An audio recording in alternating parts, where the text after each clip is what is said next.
Welcome to season 15 of the Parenting Aces podcast. I'm your host, Lisa Stone, and this week we have with us mental performance professional Brian Lomax, who works with athletes and families of all levels to help them enhance the mental side of their performance.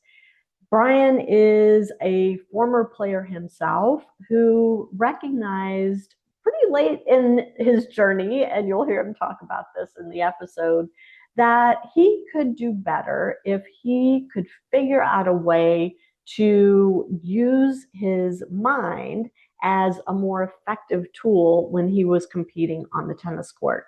So he went back to school and he got his doctorate in education to help athletes and others maximize their performance through using specific tools that they could work on at home and then implement during competition. He proved that those tools worked in his own game and couldn't wait to share them with the world. And now he is working, as I said, with athletes and families of all levels to bring this knowledge to them. He does work remotely, and if you check the show notes, you'll see a link to his contact information and his website.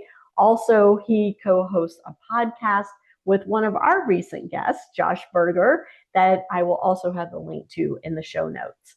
Before I bring Brian on, though, really quickly, just want to remind you guys, make sure you're signed up for our e-newsletter. Please join our Facebook groups, follow us on Instagram, LinkedIn, TikTok, wherever you are on social media.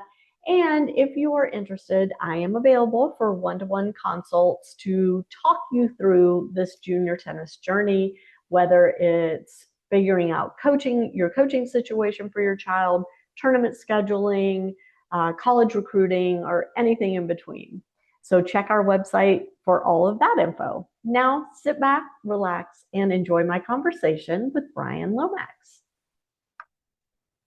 Brian Lomax, welcome to the podcast. This has been a few weeks in the making, but I'm so excited that we finally got to make it happen. Yeah, same with me, Lisa, and it's an honor to be here. So I'm looking forward to this conversation. Yeah, for sure. And before we jump in, because we've got so much to talk about, I want you to give our audience a little bit of your background and just let them know why they need to be listening to you today and paying attention to the great information that you're going to share with us. Sure, I'm going to try to boil down like 50 years of tennis background into in just a few minutes. My experience kind of covers competitive playing, coaching, as well as being a mental performance coach.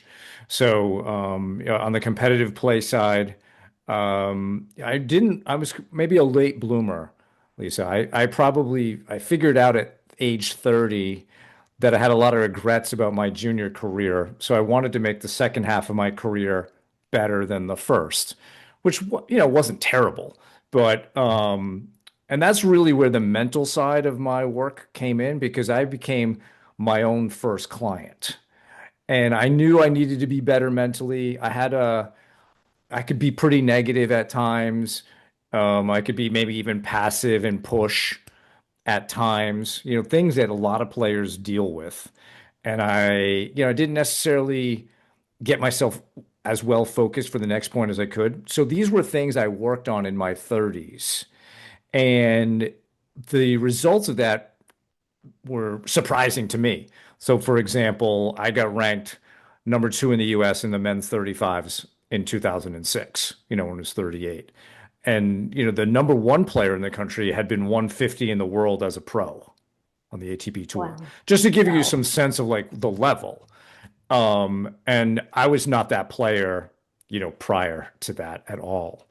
And that's what led me to think about how could I help other people in a better way. I'd been working in the software industry for about 20 years, and I was becoming somewhat disillusioned with that whole thing. And I wanted to do something more, something on my own, but where I could contribute more to a specific community. And this is where the idea came to mind that, hey, I could help people compete better. I could help people not have the same regret story that I had, like if I work with some junior players. so I started to do that, started to work with players in 2009, 2010, really just relying on my own network of coaches and other people I had competed with over the years.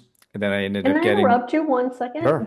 Did you go to school for this, or I was was just about to this cover just that. So okay? Sorry. at first it was really more just the learning part on my own and my own experience. But then I got my master's from the University of Missouri and then my doctorate at the University of Western States. And and those programs were great. They really helped me solidify what I was doing. And now work with lots of junior tennis players, some college players, some adult players, competitive adults.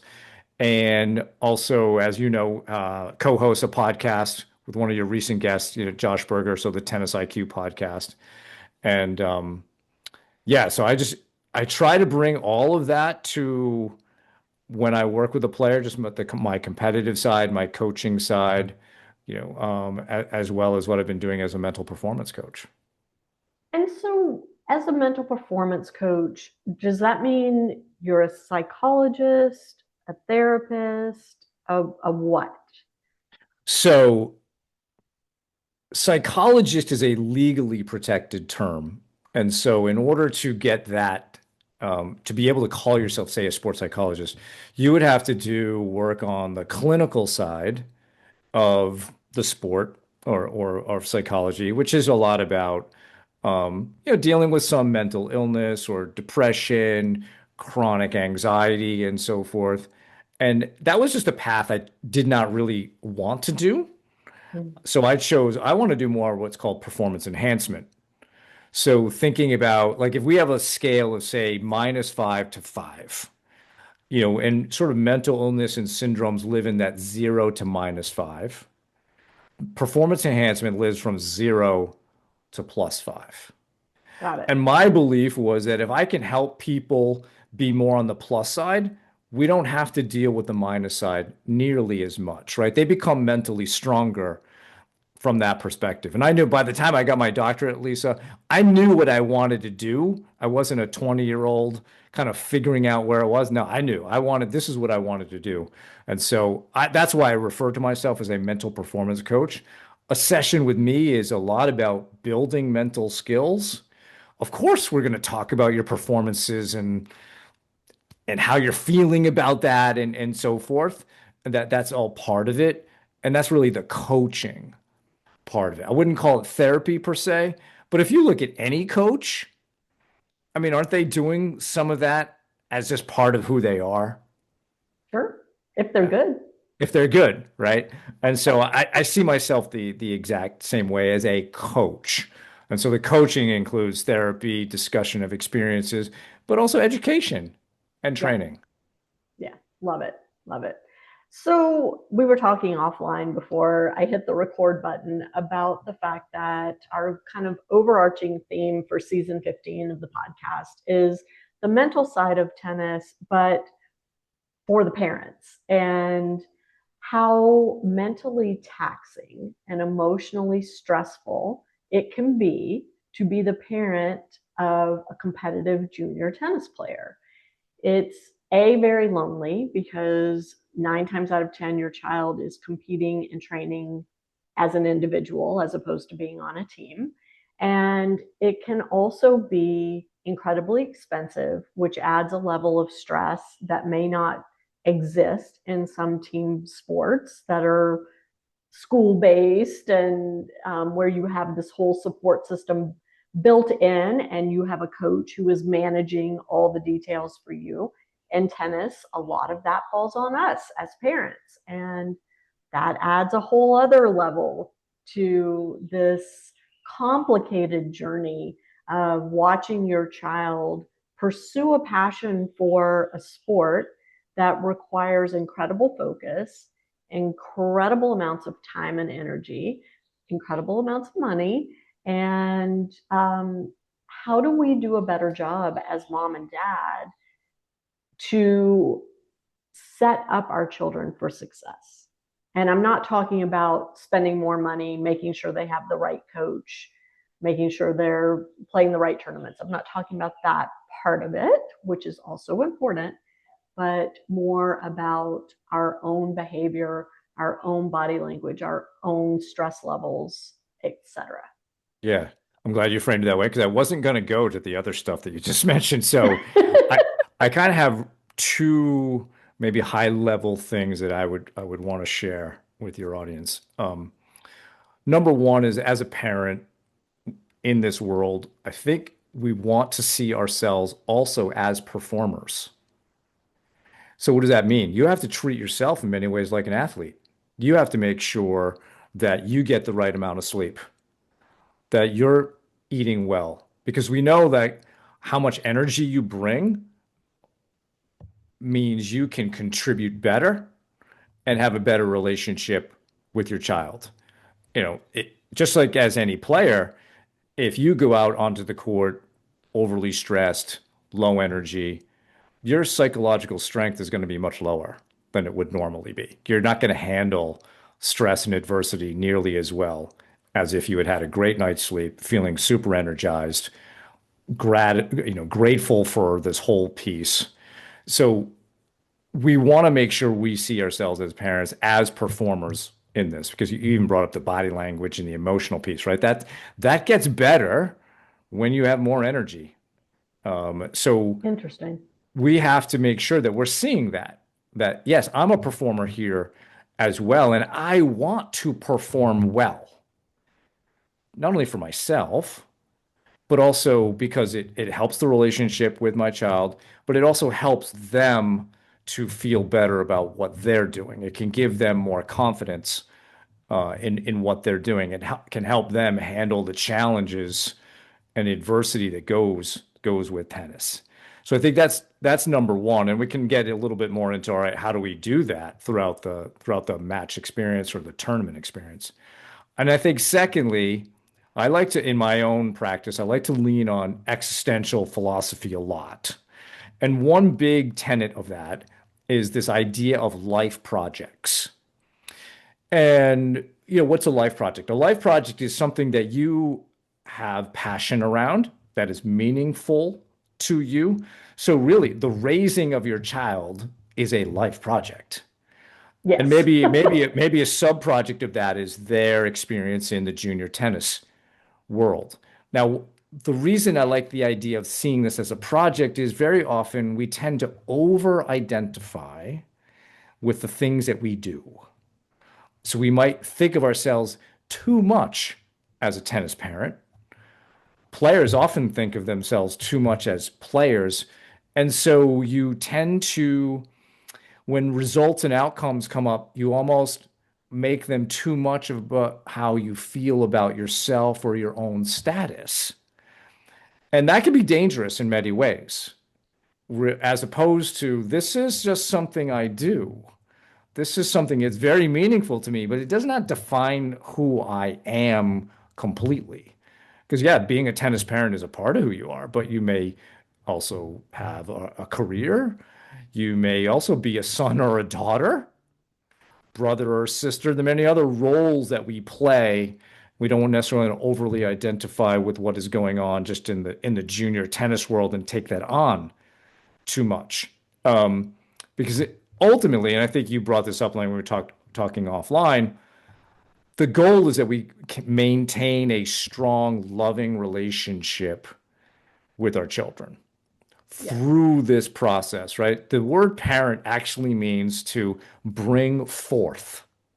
That's the etymology of it, right? It's not to protect and do all these other things. That may be part of it, but we're trying to bring forth someone who can be fully functional in the world. Tennis is a great place to practice that, but not just for them, for us to help bring them through this. And many of us, when I ask parents, who sometimes it seems like they think they know more than they know.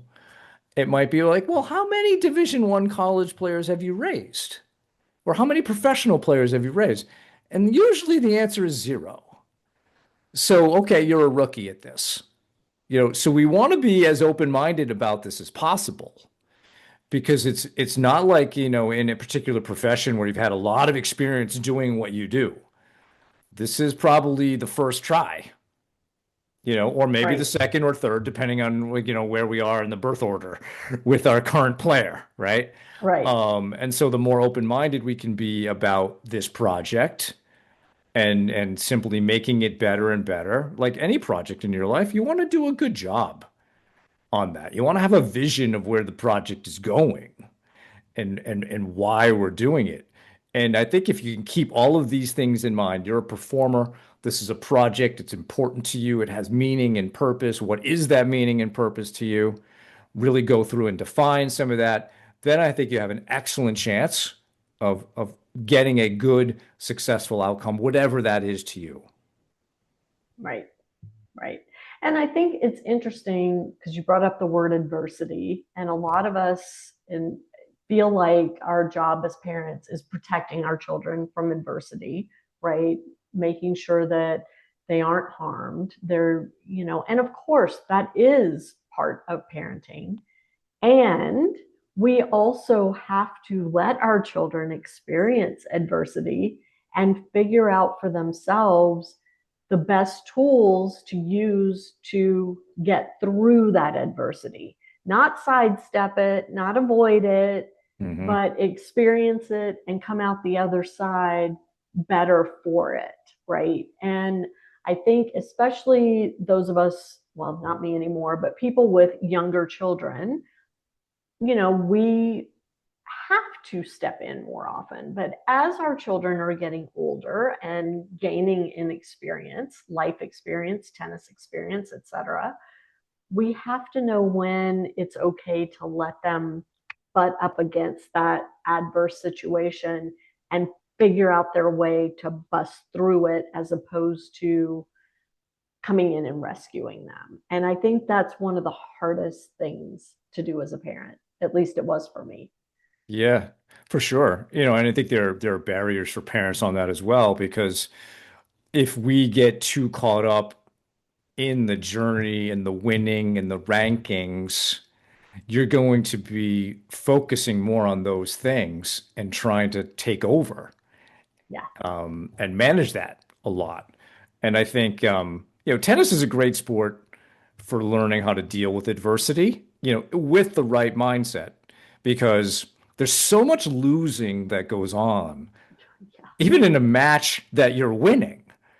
Right. Right. I'm sure you bring this up all the time. In most cases, the point differential between two players is pretty small. And in some Right. cases, you may even win a match in which you won fewer points.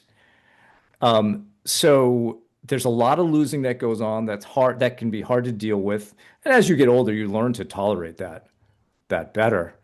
But for the parent who wants to use tennis as a true vehicle for developing great character, because we always talk about, that tennis is a great sport for developing character. And I say, let's kind of pump the brakes on that for a second, because we do see some unethical behavior. Yeah.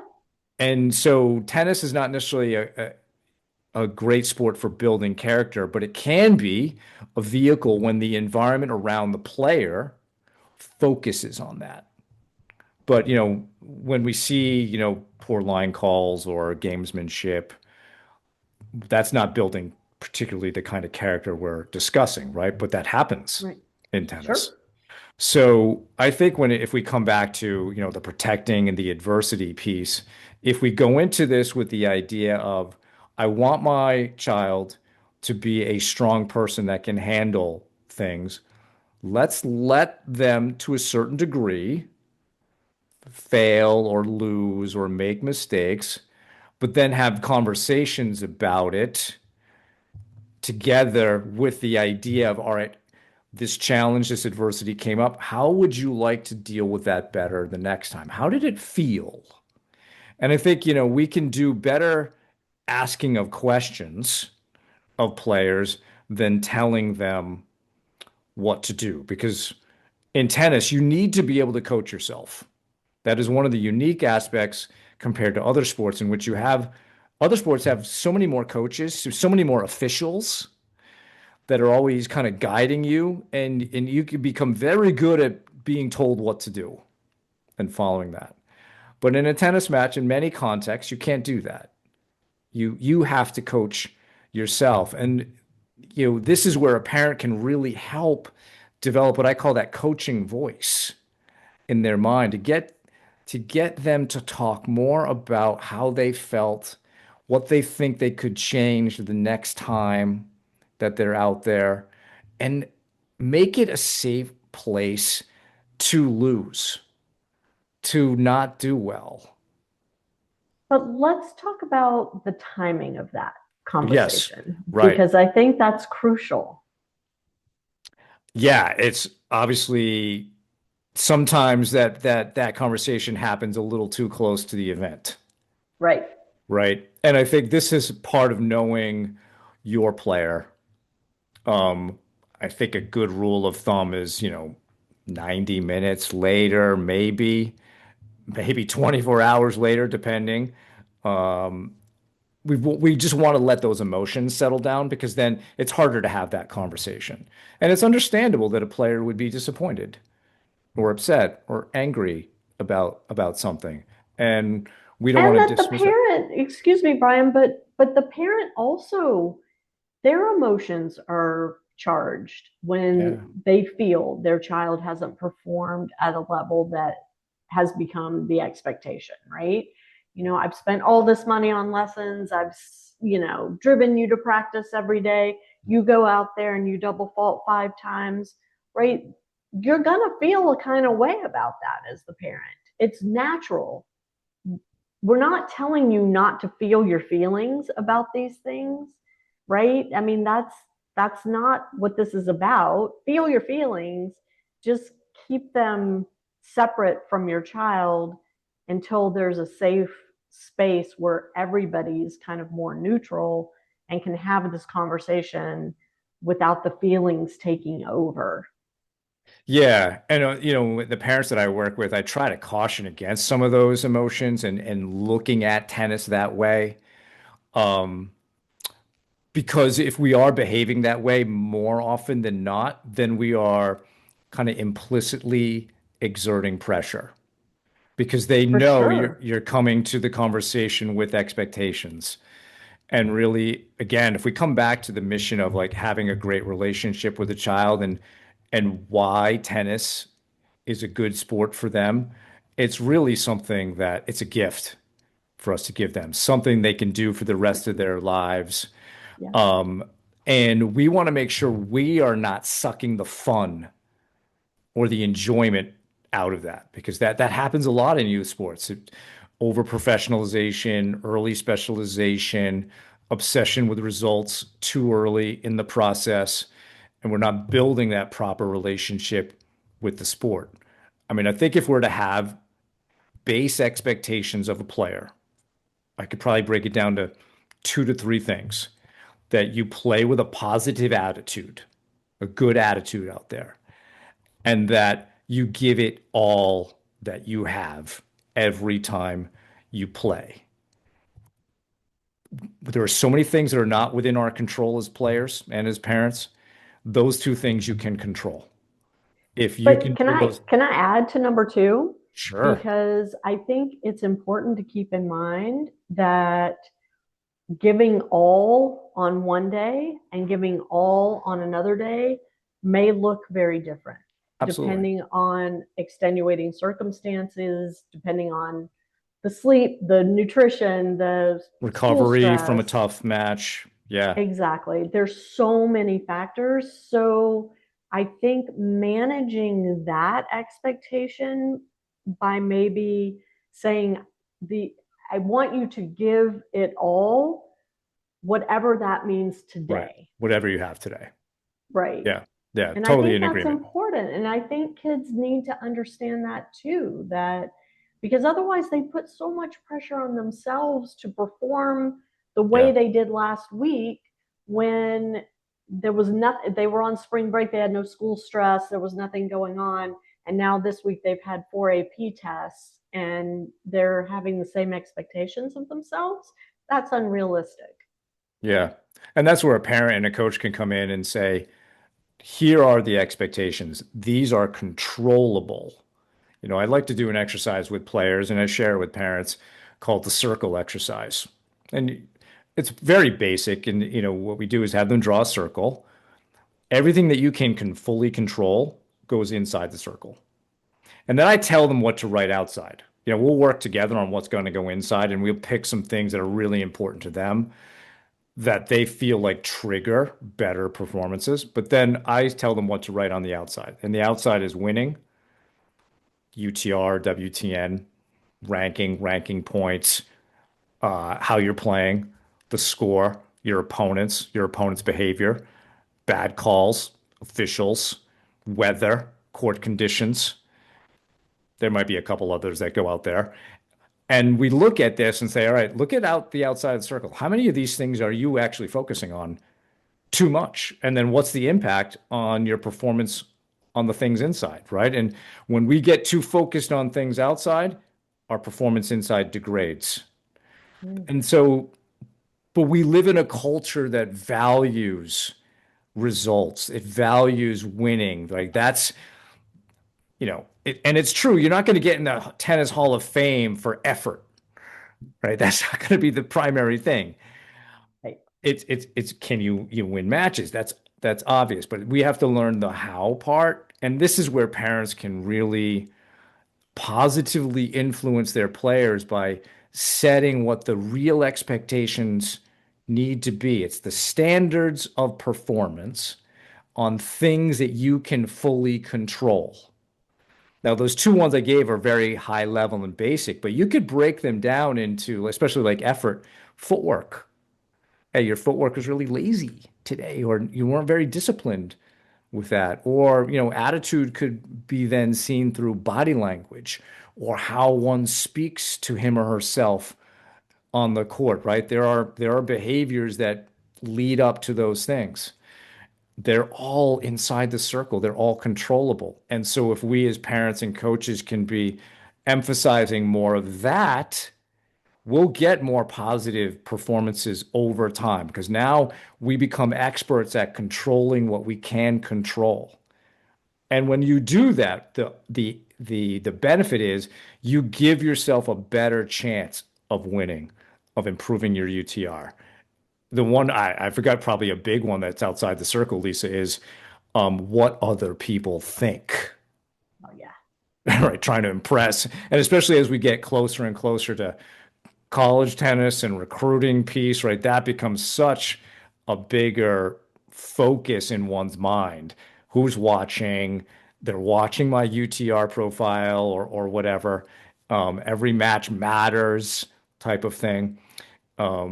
The more we can get them to focus on what they can control, and parents have a huge role in that process. And talk a little bit about our tennis parents' role in terms of modeling these types of focuses in Yeah. our own lives, in our jobs, and the way we manage our families and things like that. Yeah. Well, we know from some research that is not tennis specific, but it's on something called fun integration theory, that players prefer when their parents are part of the tennis community, are part of the community of parents, that they interface nicely with them. Players love to be complimented by other parents. They don't Parents like, love, by the way, parents love to hear other parents compliment their children yeah, too. absolutely. And what do they often compliment them for? I mean, maybe for play, but oftentimes it's their conduct. Yeah. It's for who they are.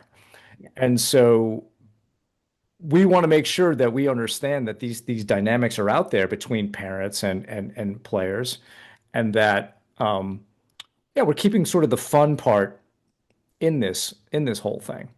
So I think as parents, we want to make sure that we are not kind of ruining this experience so much. And we were talking earlier about how one of the things I do as a volunteer in New England is I'm chair of the sportsmanship committee for USTA New England, and most of the issues that we have are unfortunately around parental behavior and getting a little too focused on what's going on the court, Mm. and a little bit too much about trying to resolve issues or winning. And I think the more Can you that give us we a couple examples of some of the things that you sure. see? Yeah, and sometimes we'll get like video of things that happen. Oh, I'm sure.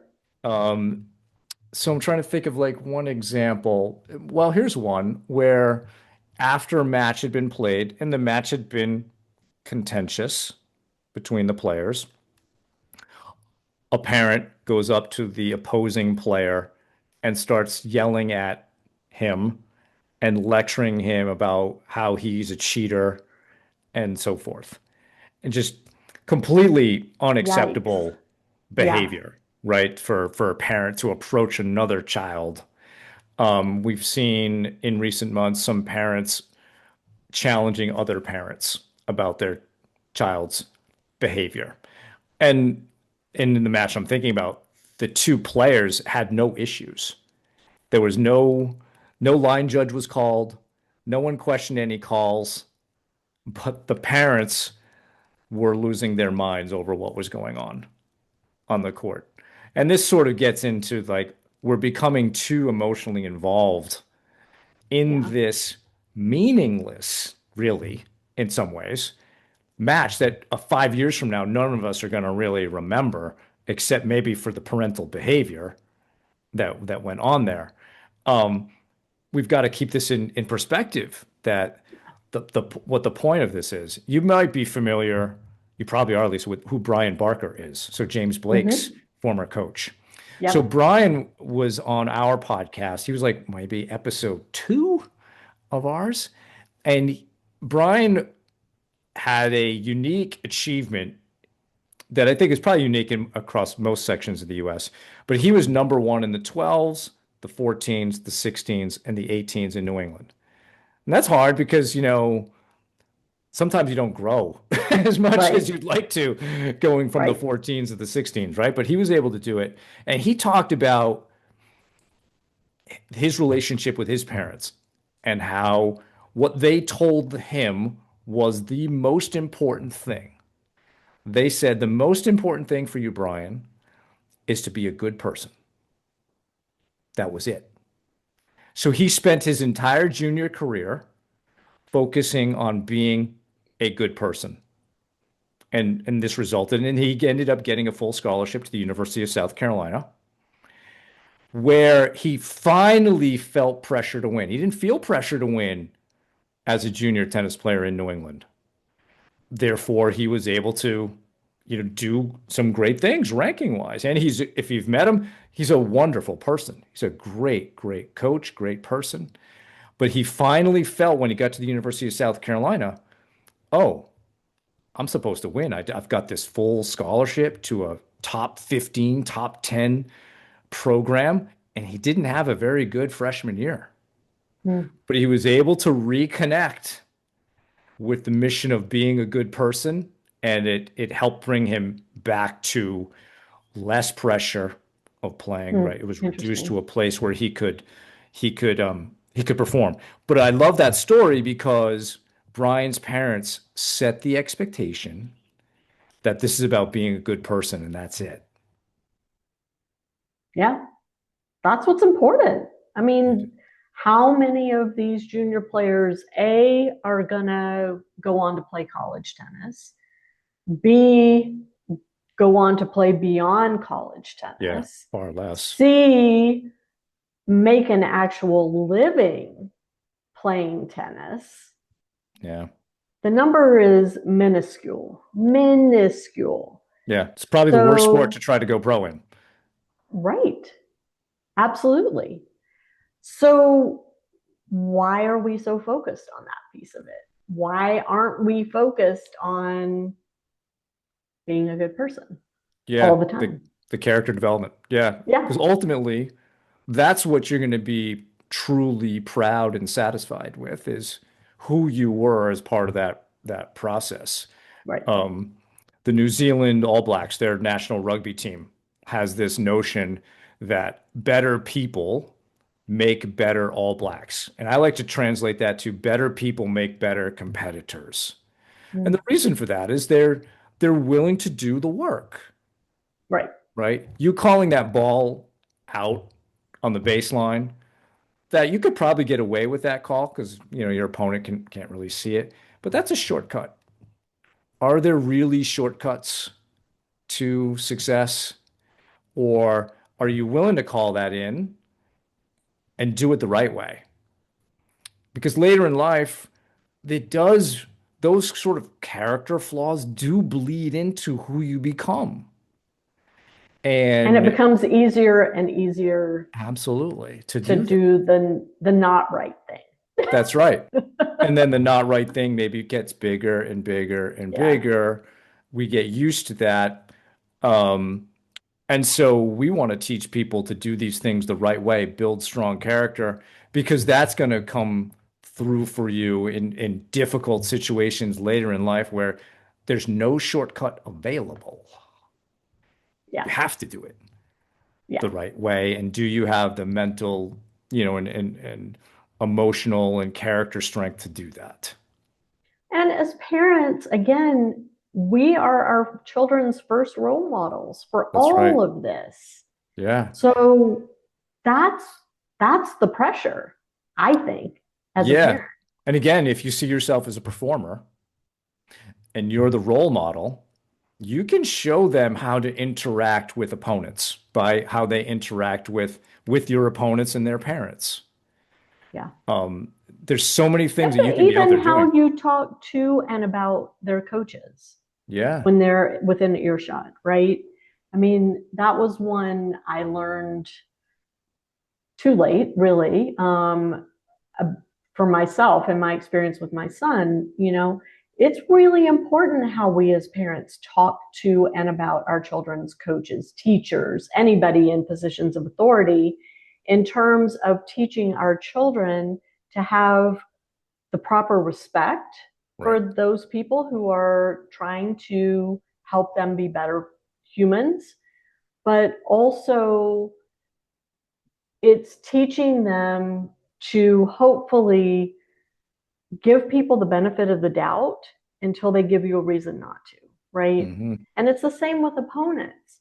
Like, I know there's always that kid in the draw that everybody's like, oh God, please don't make me have to face that kid this week, right? They make terrible line calls, the parent's a jerk, whatever the case is.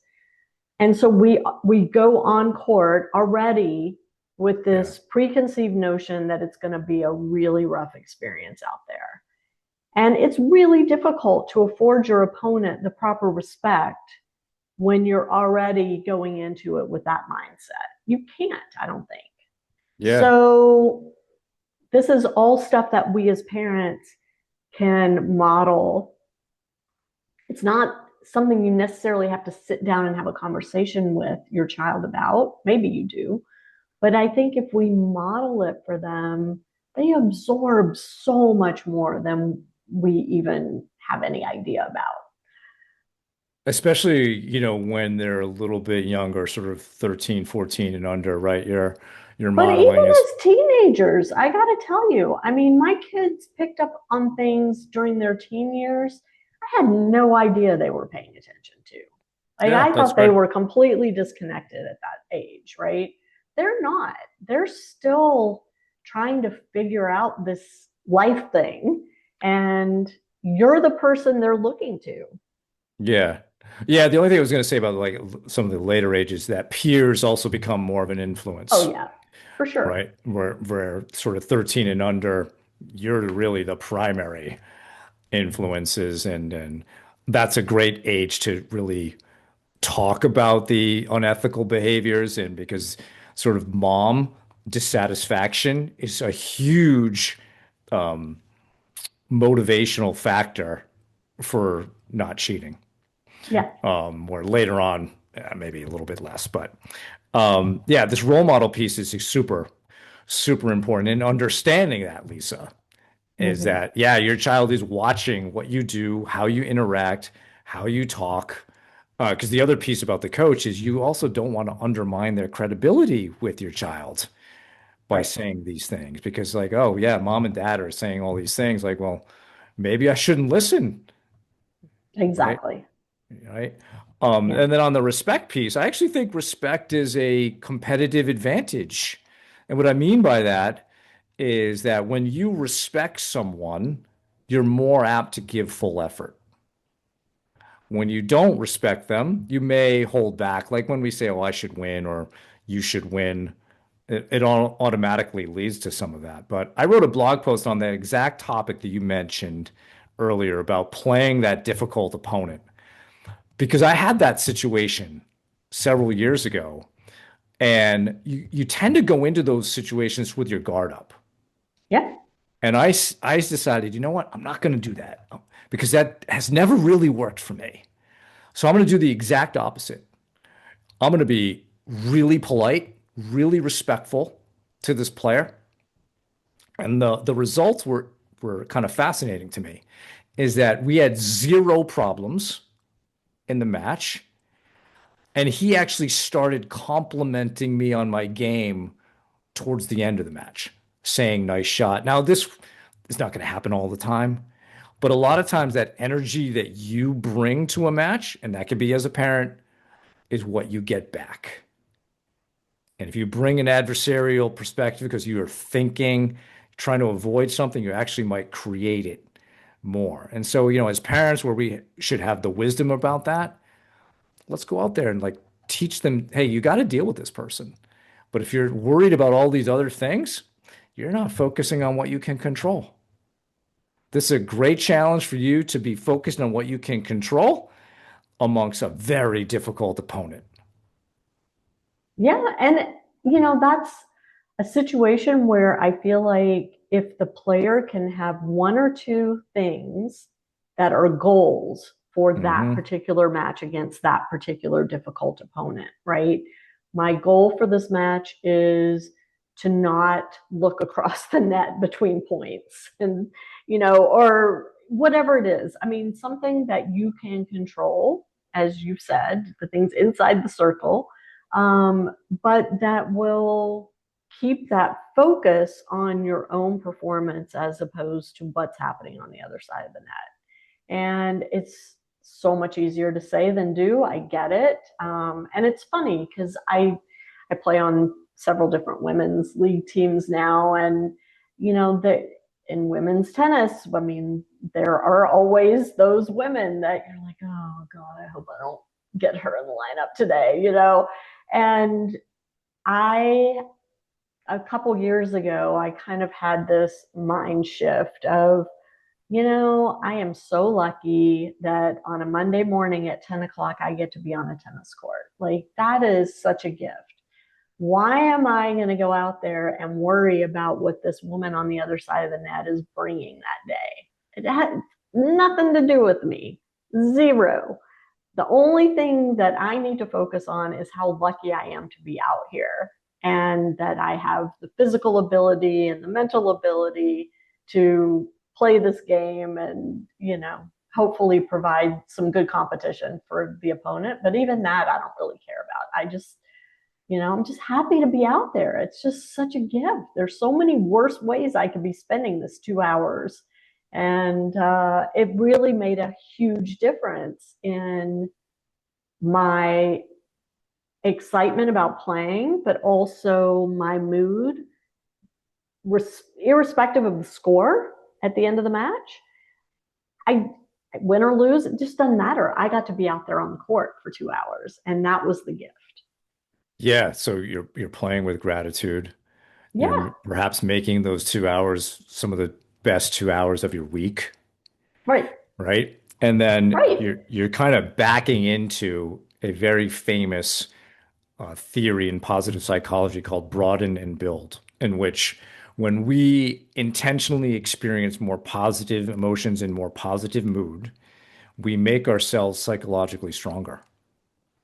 So it's what you did whether obviously you may have not known that theory, but you were making yourself psychologically stronger. If anything did come up, you were going to handle it in a much better way because of how you engage with your mood, gratitude, and maybe other positive emotions.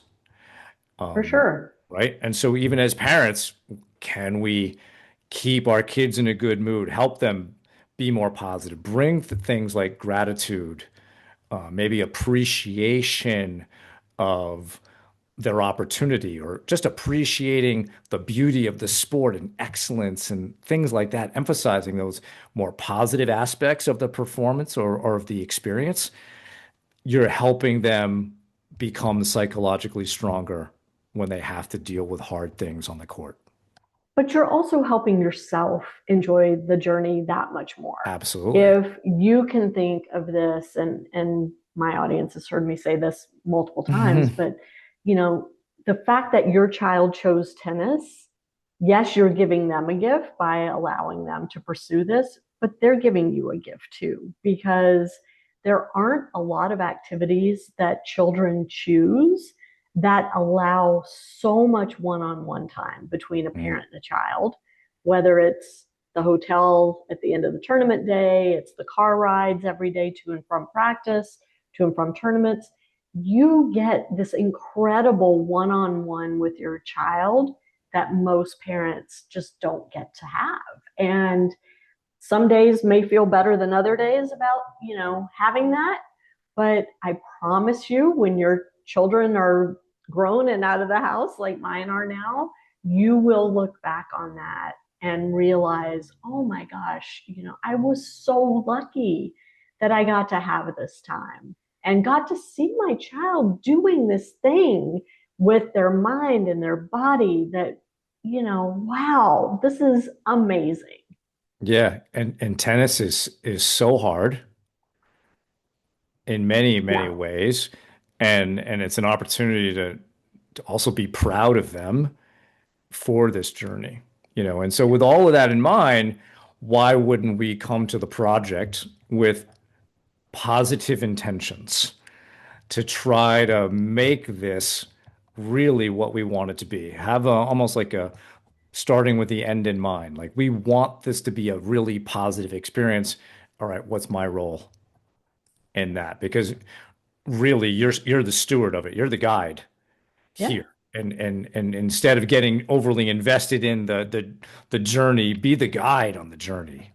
Help them through Right. that. And for those of you watching or listening to this thinking, oh, my kid's 17, they're at the end of this thing.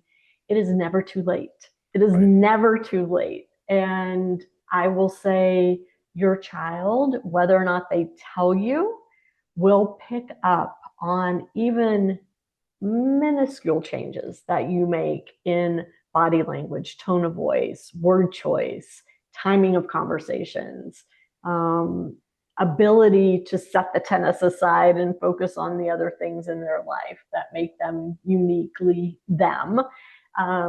All these things, it's never too late to do better. We can always do better.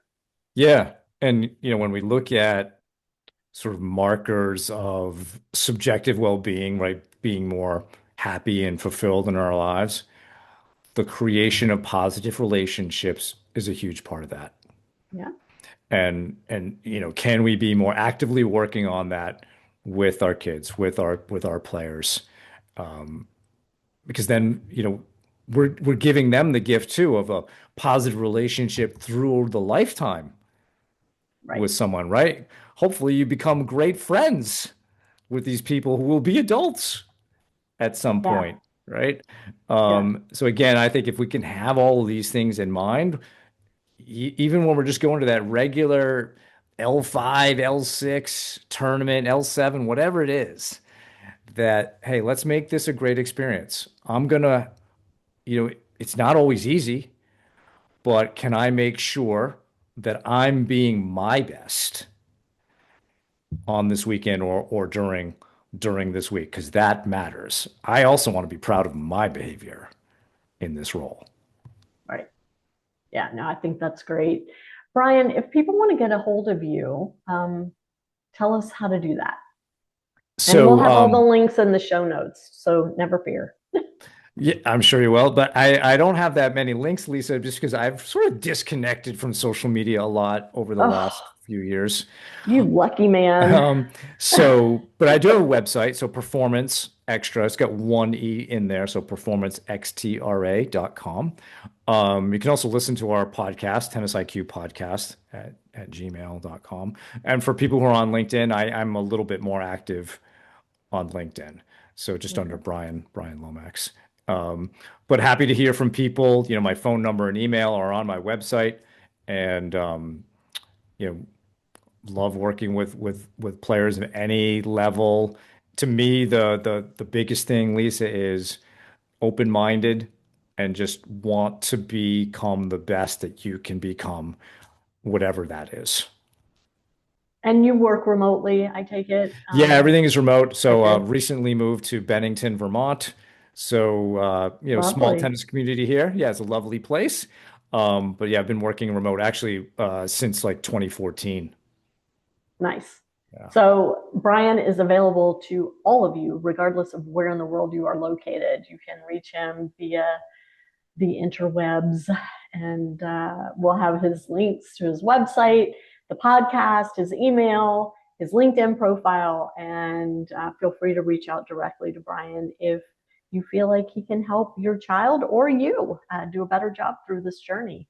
He's open to all of it. So, Brian, thank you so much. This has been a really interesting and enlightening conversation, and I think fits in just perfectly to, as I said, this overarching theme of how do we as parents work on our mental game so that we are better prepared to help our children work on theirs. And I appreciate all the insights that you shared today. Thank you so much. And I enjoyed the conversation a lot. Awesome. To my audience, thank you so much for tuning in. We'll catch you next time on Parenting Aces.